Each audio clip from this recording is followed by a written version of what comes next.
judges who were rejected by Uhuru's regime one by one.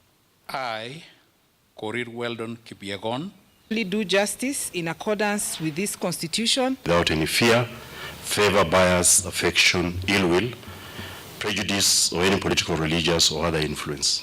The 6 judges include Eremu Chelule, Weldon Korir, Joel Ngugi, Evans Makori, Jojo Dunga, and Elizabeth Omange. The 6 were in 2019 approved by the Judicial Service Commission, but Uhuru Kenyatta rejected their endorsement as judges, a move that pitted the former president against the Law Society and judges conglomerates. And tomorrow, I shall preside over their swearing in so that they can get on with the business of serving the people of Kenya. Ruto has now asked the judges to perform their duties as prescribed by the Constitution. Congratulations to the Environment and Land Court judges that have been sworn in this afternoon. You have my very best wishes as you engage in your mandate and responsibilities. I want to request the judiciary on behalf of the people of Kenya to support our administration in ensuring that corruption cases, commercial cases, land cases are adjudicated and concluded in a timely manner, because that way we can promote Kenya as a country that attracts investment. Ruto has stated that his administration will work and fully support the judiciary. Shadrack Kareria, Look Up TV.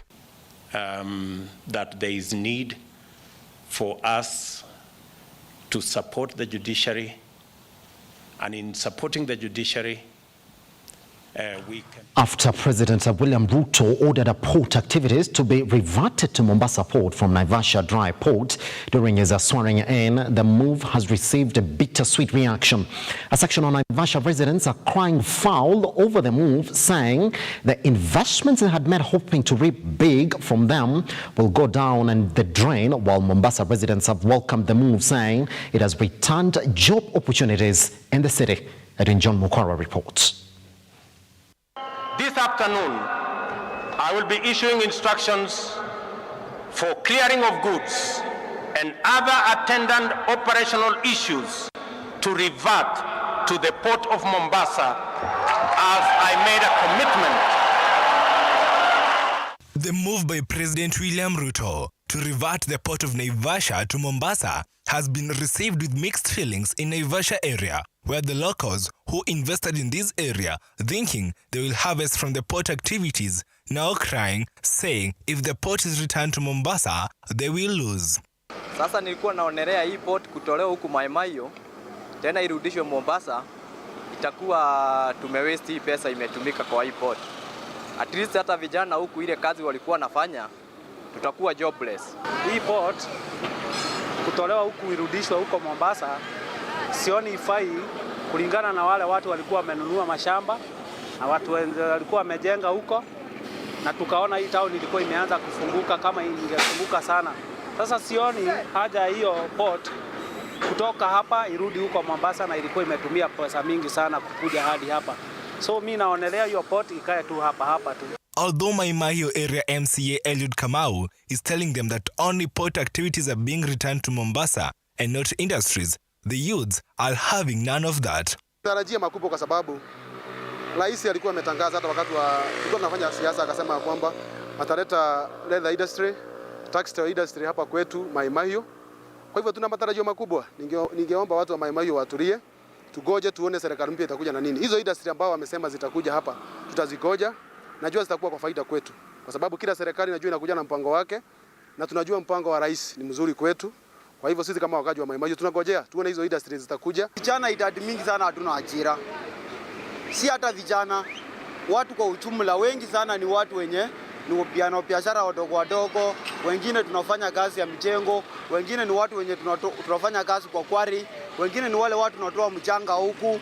Sasa ikiwa unaweza rudisha hii ni Mombasa, sasa sisi ujue kwamba kuna idadi ya watu wengi sana watakosa ajira. Na unajua vizuri sana, ikiwa vijana watakosa ajira, ile ambayo itatokea maybe ni wizi, utakosa usalama, sababu ya nini? Ya ajira. On their side, clearing and forwarding agents at the Mombasa port have embraced the action, saying the move has returned job opportunities in Mombasa. Since the provision of these services in Mombasa, they claim many young people have been unemployed. But so far, the activities at Mombasa port have not yet started, and President Ruto is expected to arrive in Mombasa this week for the commissioning. Mji wa Mombasa ulikuwa ni gofu sana kutokana na oda ambazo na kuhamishwa kwa makazi yetu sehemu nyingine.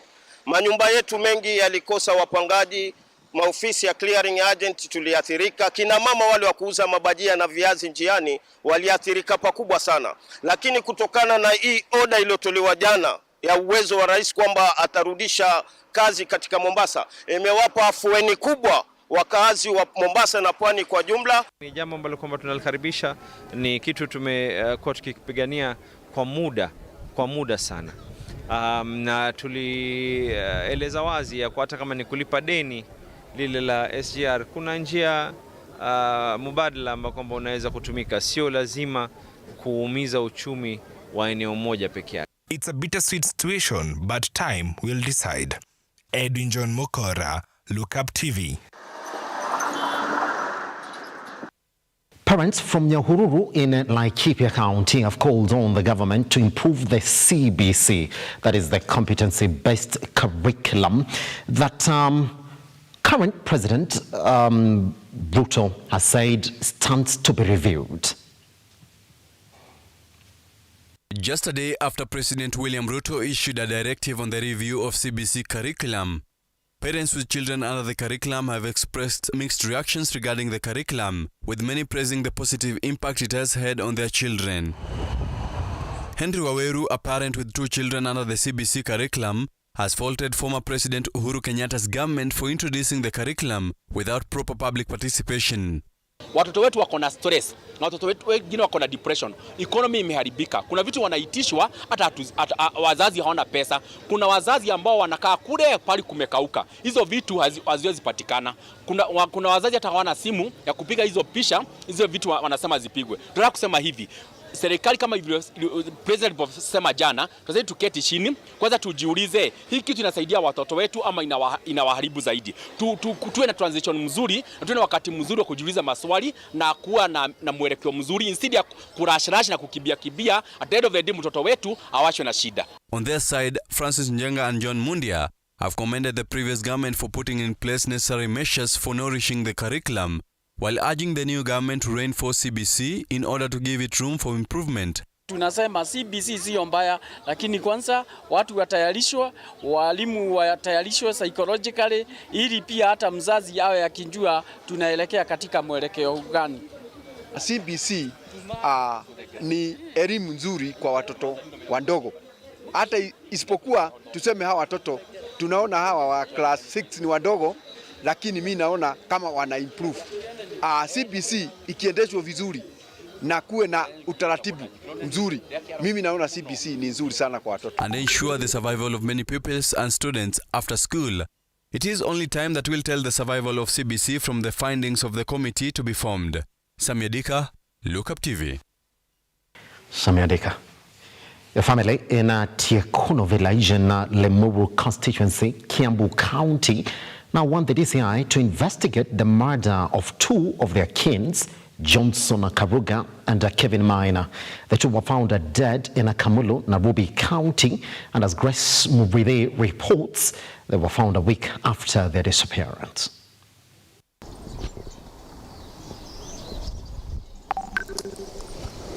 A somber mood engulfed Tiekuno village, Kiambu County, after men drawn from one family were allegedly murdered mysteriously in Kamulu, Nairobi. Johnson Karuga and Kevin Kimani are reported to have gone for a football match in Kamulu before they were reported as missing persons on the 4th of September this year. Kuna vile tu tunasikia walikuwa wameenda kuwatch ball, wameenda kuwatch mpira na walitoka Kamulu wakaenda Joska. ile tu kitu hatuja confirm ati waliingia wapi, but tunajua walitoka Kamuru wakaenda kuwatch mpira wa Joska. The distraught family is now appealing to the DCI boss George Kinoti to move with speed and investigate those who executed the murder. So we are here in solidarity, and we want to condemn the act with the strongest terms possible, and we stand in solidarity with the family, and will agitate for justice and make sure that all the people found culpable are arrested and taken to court. In a rejoinder, Haki Africa Executive Director Hussein Khalid has noted that the bodies of the two had injuries inflicted, indicating the possibility of murder. Kuna uchungu sana juu tangu siku hiyo hakuna hatua tunaona kama imechukuliwa. Kwa hivyo tunasikia ama tunaona kama watu wameachiliwa, na juu wale watu walikuwa na yeye siku za mwizo waliandika statement, na bado hakuna hatua tunaona imechukuliwa. Tunaona watu wameachiliwa na watoto wetu tunaona kana kwamba haki yao haitapatikana. Khalid has also vowed that his organization will ensure the family gets justice in court. Grace Mureithi, Look Up TV. Diana Chepkemoi, the young Kenyan lady who was rescued from her cruel employees in Saudi Arabia, has been reinstated to Meru University of Science and Technology after 2 years. Diana, who had joined Meru University in 2017 with the intention of pursuing a bachelor's degree in food science and management, was forced to drop out of school due to financial constraints, which led to her flying out to the Middle East in search of greener pastures. On September 6th, a relative of Diana Chepkemoi took to Twitter to post photos of a seemingly thin-looking Chepkemoi, which led to a set of events that captured interest of Kenyans across the country and eventually paving way for Chepkemoi to be shipped back home.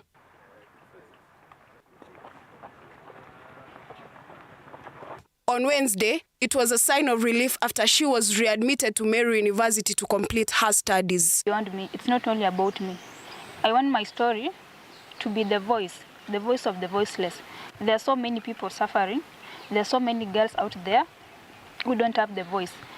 And since God has blessed my voice to be heard, my story to be heard, my story has touched so many. I want through me, through my story, other people get help. Meru University Chancellor Roma Sodhiambo commended Chepkemoi for her resilience and strength, assuring her of their support. For our student, our very own, and my daughter Diana, you are a symbol of strength and resilience to your peers who are assembled here, and even the older generation. A host of leaders who accompanied Diana pledged to cater for her school fees till the end of her course. And I told them, once Diana lands back to the country, let me know so that I can chip in whatever I can to make sure that she finishes her education. Diana, who was filled with emotions, expressed her gratitude to all Kenyans who aided her and requested the government to take into consideration the rescue of other Kenyans in situations like hers. So, people of goodwill, like Mr. Rogers, I urge you, come out, let's work together. Let's help other Dianas out there. There are so many of them. Yeah. Thank you so much. God bless you all. Rhoda Muringo, Look Up TV. Sure, the very best. There's even a caution, by the way, of knowing exactly where you're headed as you move out of the country to go look for work. Confirm to the latter end. Now, African champions KCB women's volleyball team has produced 5 players who make up the 14 players selected by Malkia Strikers head coach Paul Bitok for the 5 women's world championships in Netherlands and Poland. Now, the 5 players are Massimoim, outside hitter, Belinda Barasa, who's a middle blocker, Immaculate Nekesa, who's a setter, Edith Wisa, who's a middle blocker, and Sharon Jepchumba, who's an opposite attacker. Now, they spearheaded KCB's women's volleyball team to glory at the 2022 African Club Championships in Kelibia, Tunisia. Malkia Strikers is in Pool A alongside hosts Netherlands, Cameroon, Belgium, Italy, and Puerto Rico.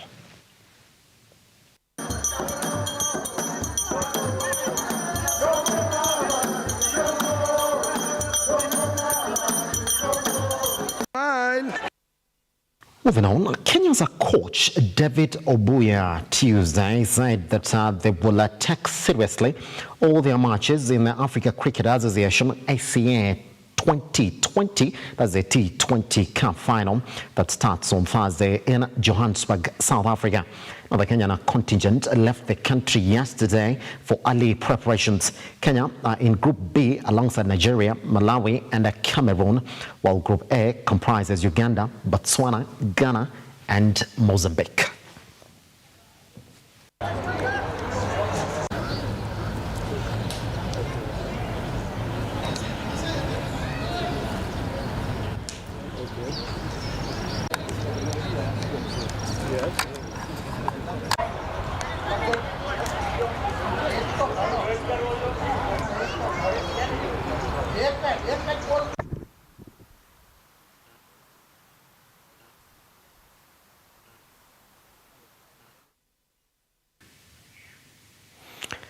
Well, that story does mark the end of our bulletin from the newsroom this morning.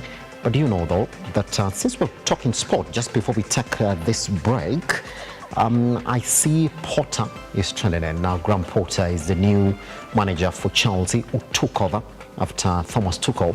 And it looks as if Chelsea fans have not really settled with what is going on at Chelsea, because they thought things would change, but they're not changing.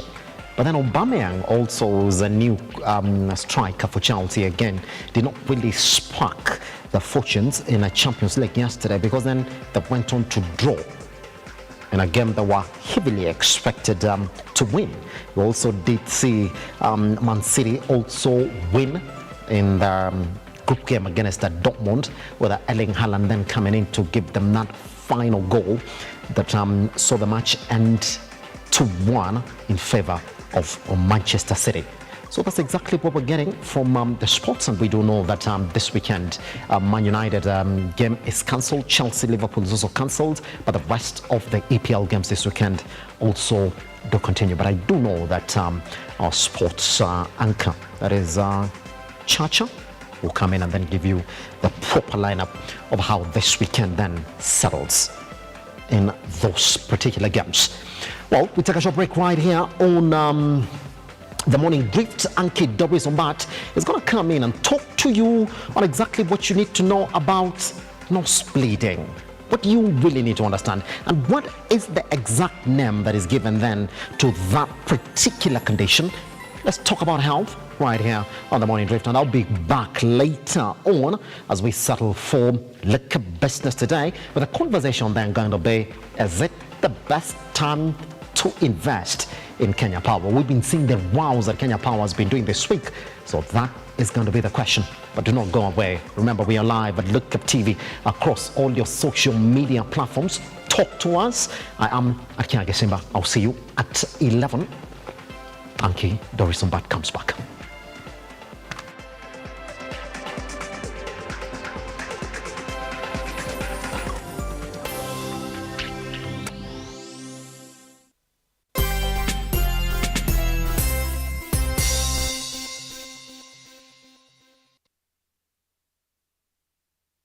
A man, a symbol of strength, power, and leadership. What does it take for a man to meet society expectations of provision and leadership? Tushida tuko, lakini sasa unajua lazima ujikakamue. In our weekly episode of Born a Man, we embark on telling stories of what it takes to become a man in today's society, like it has never been told before. Changamoto zingine nimeona ni vitu ambazo zimekuwa bei ghali na mashule lazima uwapeleke. Join me every Thursday only on Look Up TV.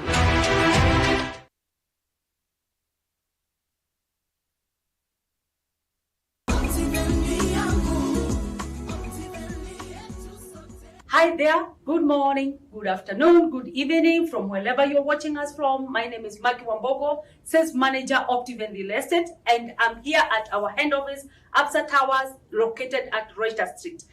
Today, I'm here to talk about our newest project, that is Great Oasis Gardens, Nanyuki, and it is located only 10 minutes drive from Cedar Mall. And in this project, we have proposed that we will be having a GMC Entertainment Center. This will be a replica of what we have in Kitengela, GMC Kitengela. We are also proposing a police post, so you are assured that security, once you invest here, security is good.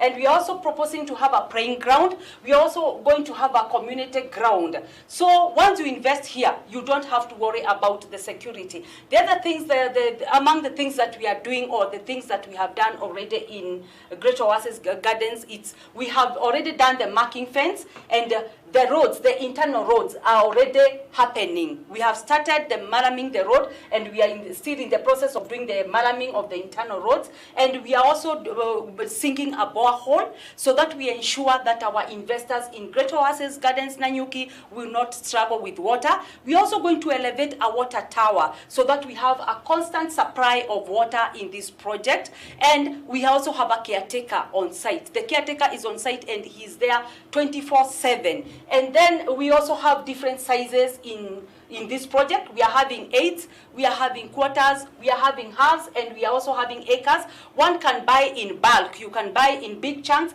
and that is why we are saying in Great Oasis Gardens, Nanyuki, we are saying that bigger is better.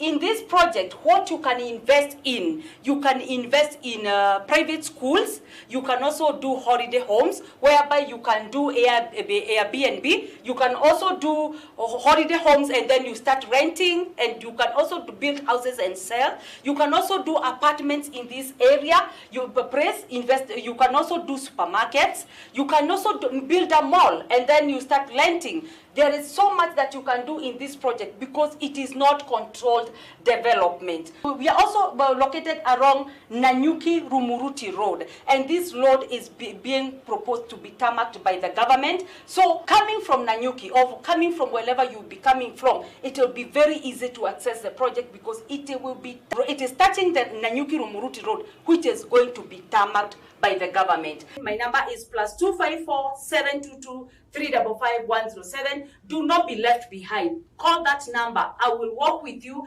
If you are in Kenya, give me a call. We go for the site visit. We select the project. We start the payment. If you're in diaspora, send a representative, and I will be delighted to work with you. And as we say here in Optiven, we shine because you make us shine. God bless you.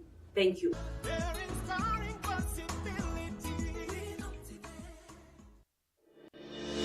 All right, Simba, are you ready for this? I'm ready for that.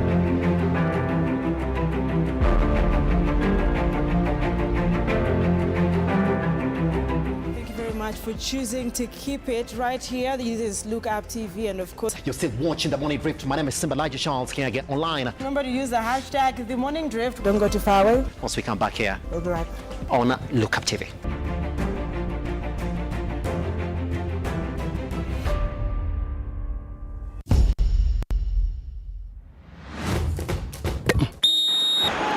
Michezo